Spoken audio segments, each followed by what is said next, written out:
We've already decided who gets what. You get nothing, my Uncle Lawrence announced with that smug smile I'd grown to despise over the years. His words echoed through my grandmother's living room in Portland, Oregon, where we had all gathered for what should have been a solemn moment of reading Dorothy's will. Instead, it felt like watching vultures divide their prey. My name is Annette. I'm 29 years old, and I've spent most of my life being treated like the family disappointment. While my cousins Patricia and Vincent sat there nodding in agreement with their father Lawrence, I felt the familiar sting of rejection wash over me. They had apparently spent the week since Grandma Dorothy's funeral dividing up her house, her savings account, and even her jewelry collection among themselves, as if I didn't exist. The house goes to Patricia since she's married and needs the space, Lawrence continued, gesturing toward his daughter, who was already mentally redecorating. Vincent gets the savings account to help with his business venture, and I'll handle the jewelry and other valuables. He looked at me with barely concealed disdain. You can take some of her books or kitchen utensils if you want. That seems more your speed. I sat quietly in the corner chair where Grandma Dorothy used to read to me when I was little, watching this performance with growing determination. They had no idea what was coming. Benjamin Walsh, the family lawyer who had served our family for years, shuffled his papers uncomfortably. Even he seemed disturbed by their presumptuous behavior, but Lawrence had always been the type to steamroll over anyone who dared question his authority.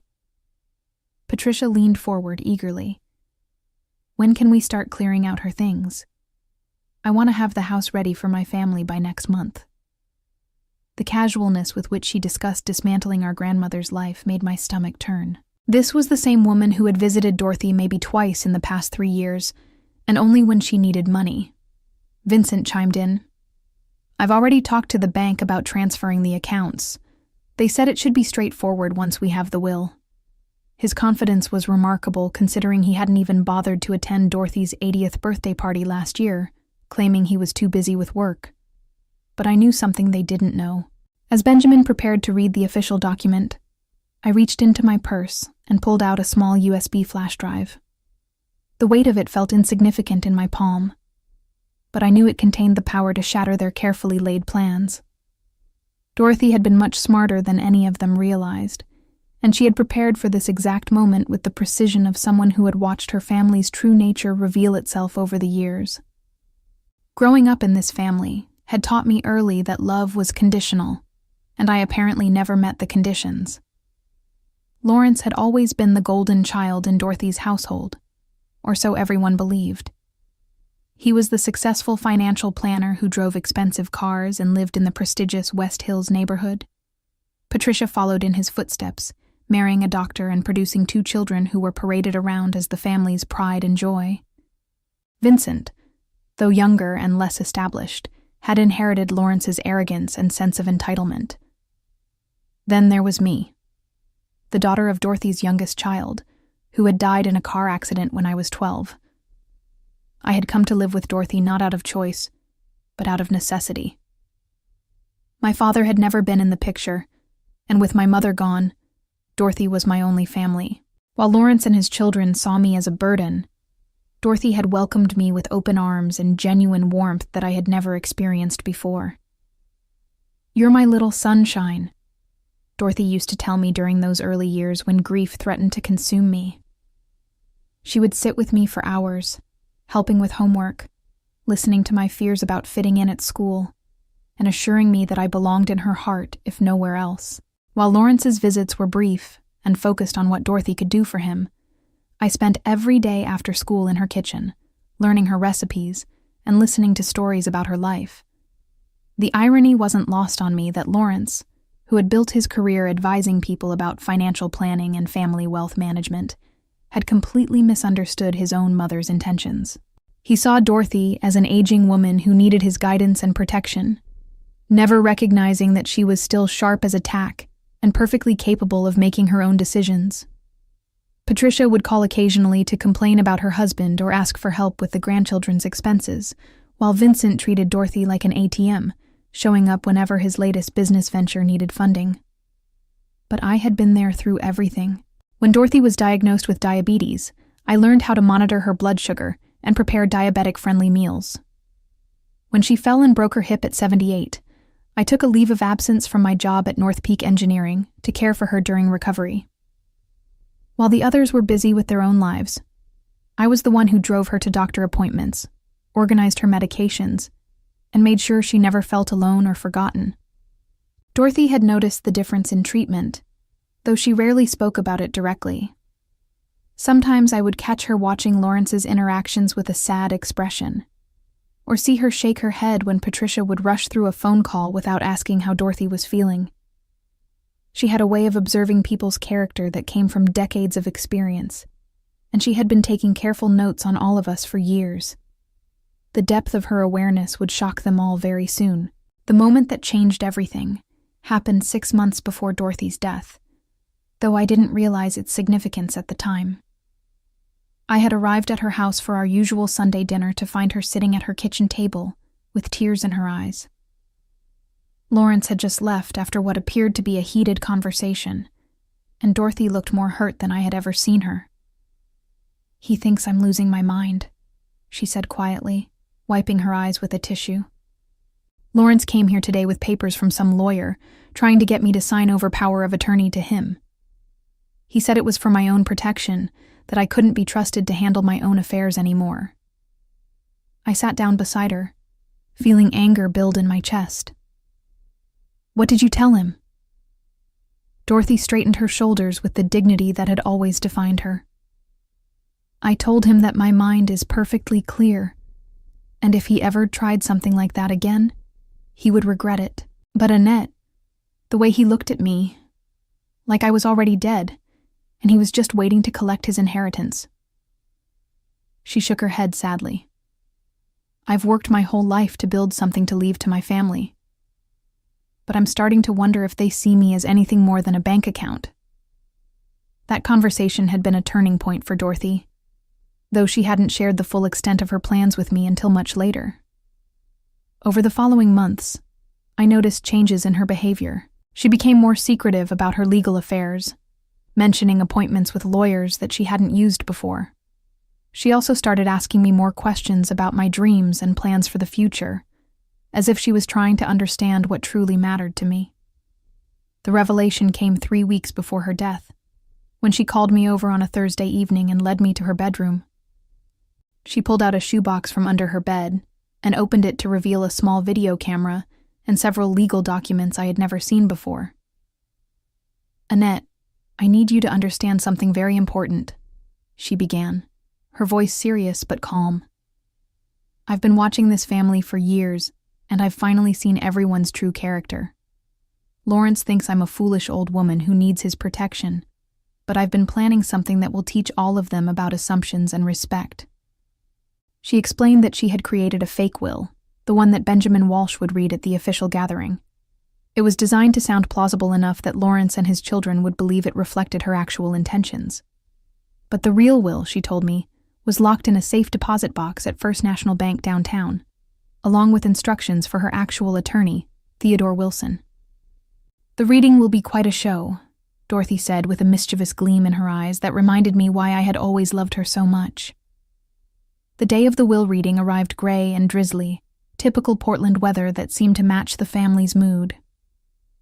Lawrence had insisted we meet at Dorothy's house rather than at Benjamin's office, claiming it would be more appropriate to handle family business in familiar surroundings.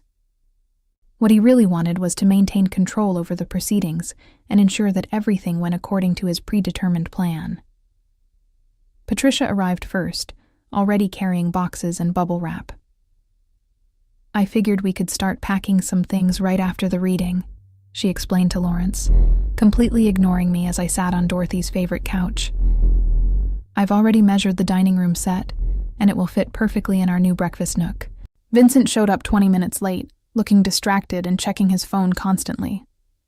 "Sorry, I was dealing with some investors," he said, though I suspected he had been out drinking the night before based on his appearance. "So, how long is this going to take? I have a conference call at 3. The casual disregard they showed for Dorothy's memory made my heart ache, but it also strengthened my resolve. They had no idea that their grandmother had been far more perceptive than they ever gave her credit for.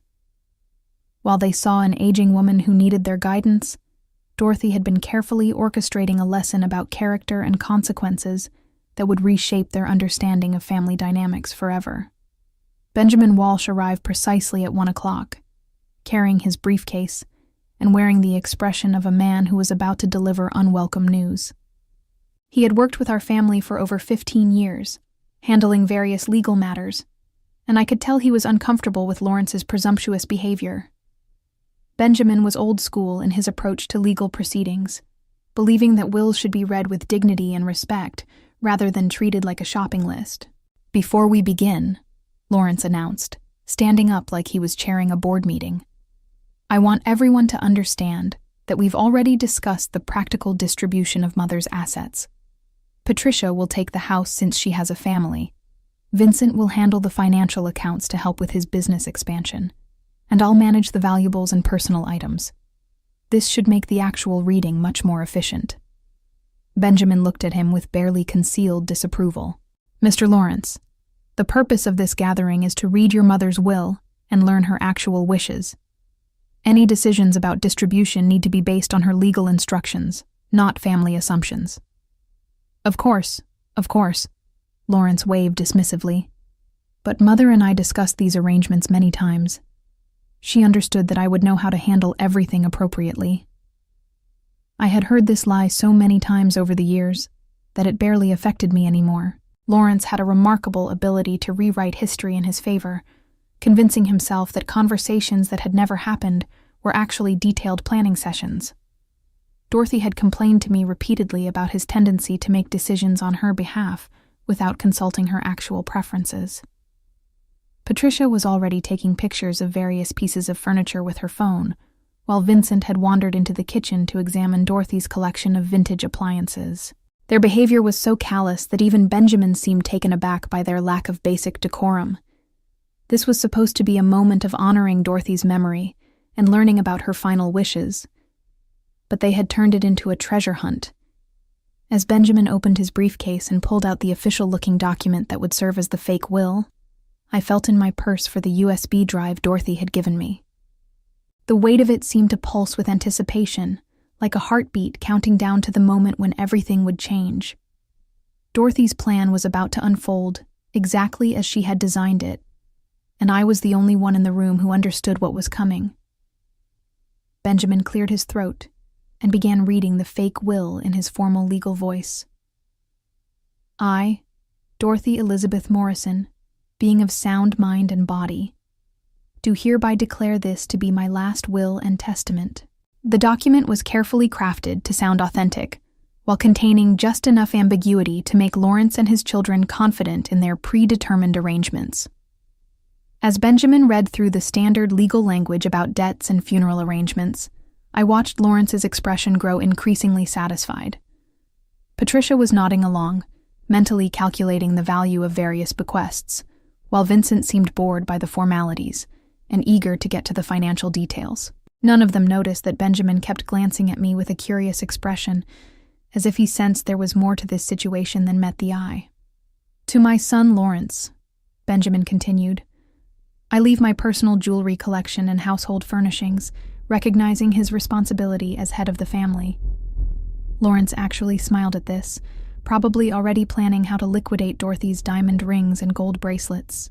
"To my granddaughter Patricia, I leave my house and property, trusting that she will make good use of the space for her growing family." Patricia practically bounced in her chair with excitement. "I knew she would understand," she whispered to Vincent.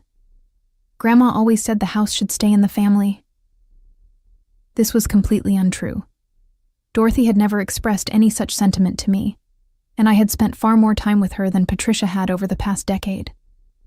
But Patricia had a gift for creating false memories that supported her desires, much like her father. "To my grandson Vincent," Benjamin read, "I leave my savings and investment accounts, hoping that he will use this foundation to build a successful future." Vincent finally looked up from his phone, showing the first real interest he had displayed since arriving. Dorothy's accounts contained nearly $50,000, which would be a significant boost to whatever business scheme he was currently pursuing. Then Benjamin reached the section that Lawrence had been waiting for. "Regarding my granddaughter Annette," he read, and I could feel the family's attention shift toward me with barely concealed smugness. "I recognize that she has been a devoted companion during my later years, and I hope she will find comfort in the knowledge that our time together was meaningful to me." The patronizing tone of this section was exactly what Lawrence would have expected from what he considered Dorothy's sentimental nature. Patricia actually rolled her eyes, while Vincent smirked. They saw this as confirmation that I would receive nothing of significant value, just empty words about emotional support and devotion. "However," Benjamin continued, and something in his voice made me realize he was about to deviate from the script. "Before we conclude this reading, there is one additional item to address." He looked directly at me. "Annette, do you have something you would like to share with the family?" This was my moment. I reached into my purse and pulled out the USB drive Dorothy had entrusted to me, holding it up so everyone could see it. The small device looked insignificant in my palm, but I knew it contained the power to destroy every assumption they had made about Dorothy's intentions and their own importance in her life. "Dorothy asked me to give this to the lawyer during the will reading," I said quietly. "She said it contained something important that the family needed to see before any decisions were made about her estate." Lawrence's confident expression faltered slightly. "What is that? Mother never mentioned any video or recordings to me." Benjamin took the drive and moved toward Dorothy's laptop, which was still set up on her desk in the living room. "Let's see what Dorothy wanted us to know." The laptop screen flickered to life, and suddenly Dorothy's face appeared in vivid detail. She was sitting in her bedroom, wearing the blue cardigan I had given her for her birthday, looking directly into the camera with an expression of determination I had rarely seen from her. The timestamp in the corner showed the recording was made just 2 weeks before her death, when she was supposedly too frail to handle her own affairs. "Hello, my family," Dorothy began, her voice clear and strong. "If you are watching this recording, it means that my will has been read, and you believe you understand my final wishes. I'm afraid you are mistaken." The room fell completely silent. Lawrence's face had gone pale, while Patricia and Vincent exchanged confused glances. Benjamin leaned forward, clearly as surprised as everyone else by this development. "I have spent the past several months watching all of you reveal your true characters," Dorothy continued, "and I must say that I am deeply disappointed in what I have observed.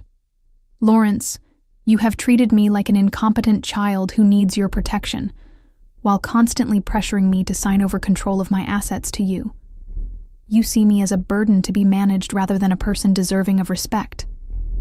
Lawrence shot up from his chair. "This is ridiculous." Mother was clearly confused in her final weeks. She was on medication that affected her judgment. Dorothy's voice from the recording seemed to respond directly to his objection.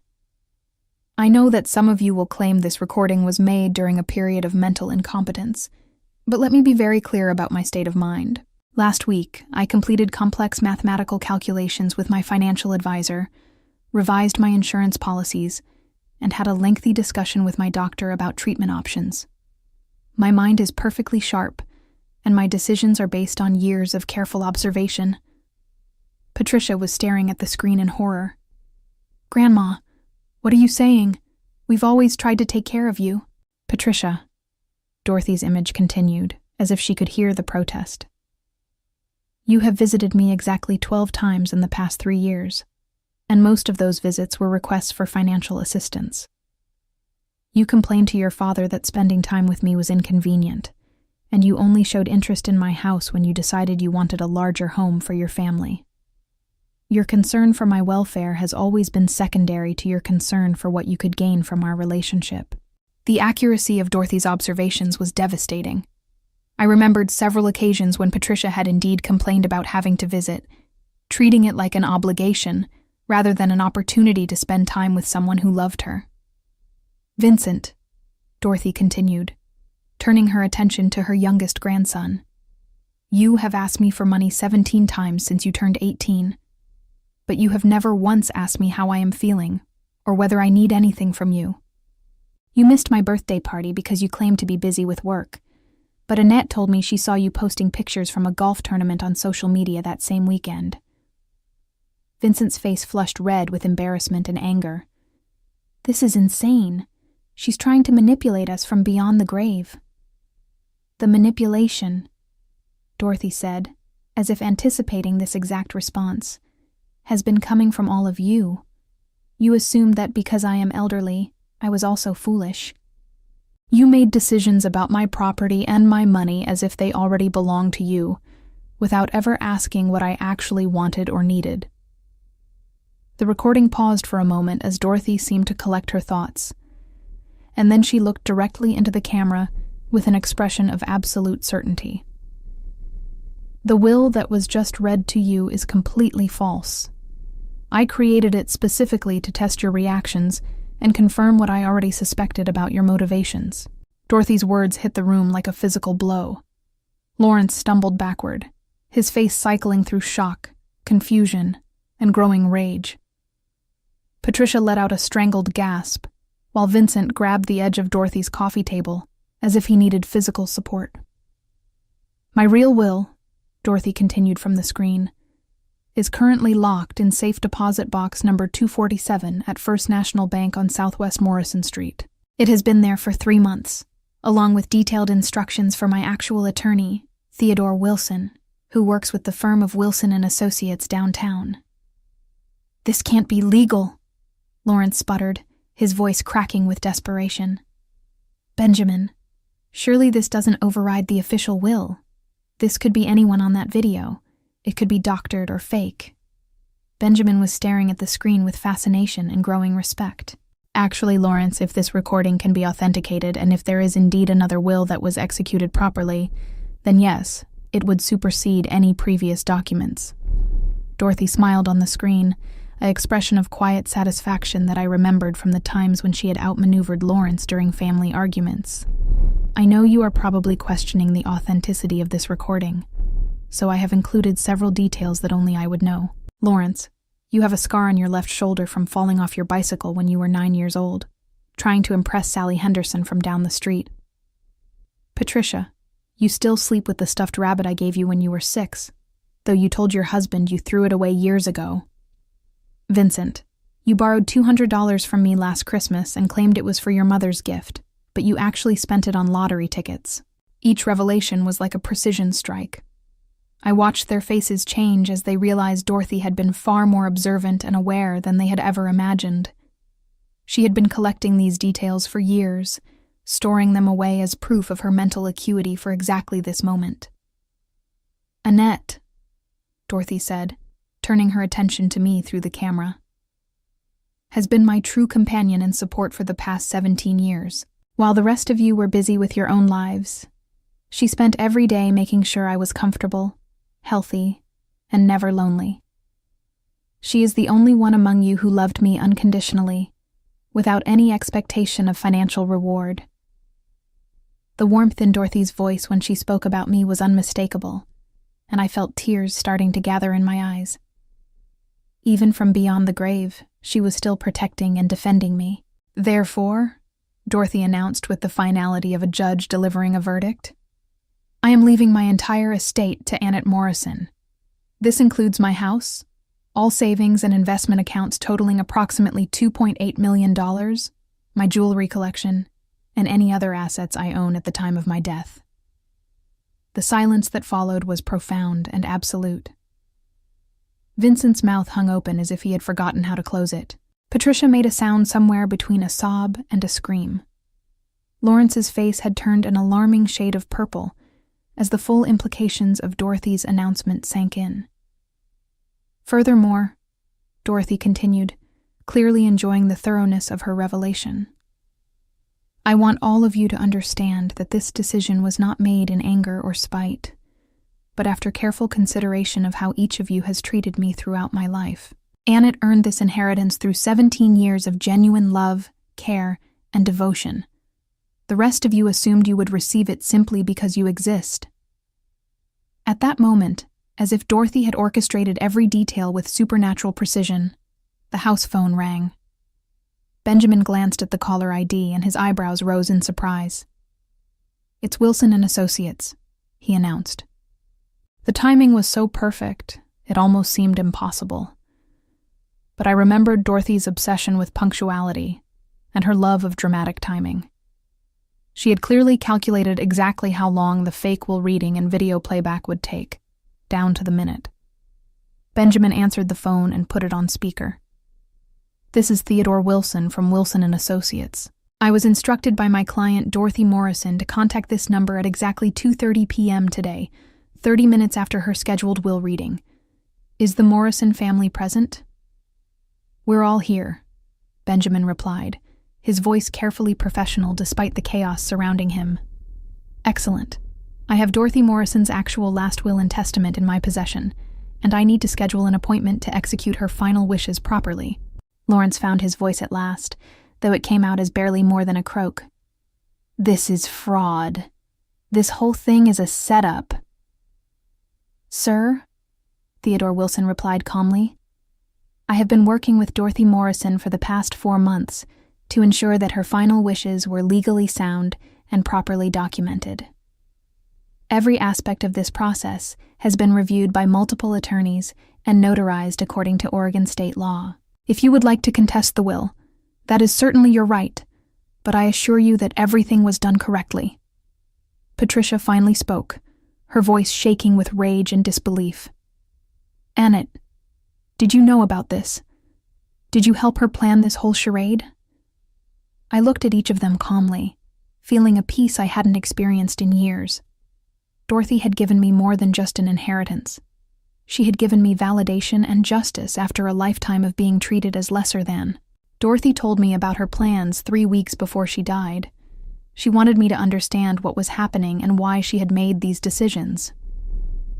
"You manipulative little witch," Lawrence spat, his composure finally cracking completely. "You poisoned her mind against her own family. You turned our mother into a stranger." "No, Uncle Lawrence," I replied quietly. "You did that all by yourselves." The Dorothy on the screen seemed to have one final message, as if she had anticipated even this exchange. "I hope that someday you will all understand that love and respect cannot be bought or inherited. They must be earned through actions and genuine care. Annette earned my love and trust every single day we spent together. I am proud to leave everything to her, and I know she will use this inheritance wisely and with the same kindness she has always shown me." The video ended with Dorothy smiling directly into the camera, her expression serene and satisfied. The laptop screen went dark, leaving us all sitting in the aftermath of her perfectly orchestrated revelation. The silence stretched on until Theodore Wilson's voice came through the phone speaker. "I can meet with all of you tomorrow morning at 9 a.m. to review the official will and begin the probate process. Miss Morrison, as the primary beneficiary, you'll need to bring identification and be prepared to sign several documents." "I'll be there," I said, amazed at how steady my voice sounded. Lawrence, Patricia, and Vincent sat in stunned silence as the weight of their situation finally sank in. They had lost everything they had assumed was rightfully theirs, and they had no one to blame but themselves. Dorothy's plan had worked flawlessly, and justice had finally been served. Lawrence, Patricia, and Vincent faced devastating consequences that extended far beyond their financial disappointment. Lawrence lost his position as a financial planner when several clients learned about the family situation and questioned his judgment and character, wondering how someone who couldn't understand his own mother's estate planning could be trusted with their investments. His reputation in Portland's financial community was permanently damaged when word spread about how he had pressured an elderly client, his own mother, to sign over power of attorney, and had presumptively divided her assets before her will was even read. Patricia and her husband were forced to abandon their plans for a larger home and faced ongoing tension in their marriage when he learned about her years of neglecting Dorothy while expecting an inheritance.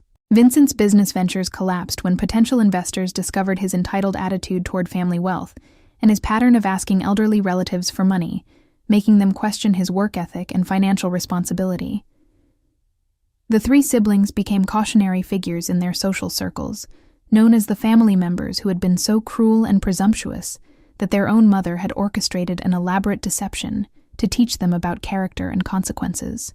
As I established the Dorothy Morrison Memorial Foundation for Elder Care using my grandmother's generous inheritance, I reflected on the elegant justice of her final gift to me. Not just the financial security I had never expected, but the validation that genuine love and daily acts of kindness matter more than blood relations or social expectations, and that sometimes the most powerful revenge is simply allowing people to face the natural consequences of their own choices.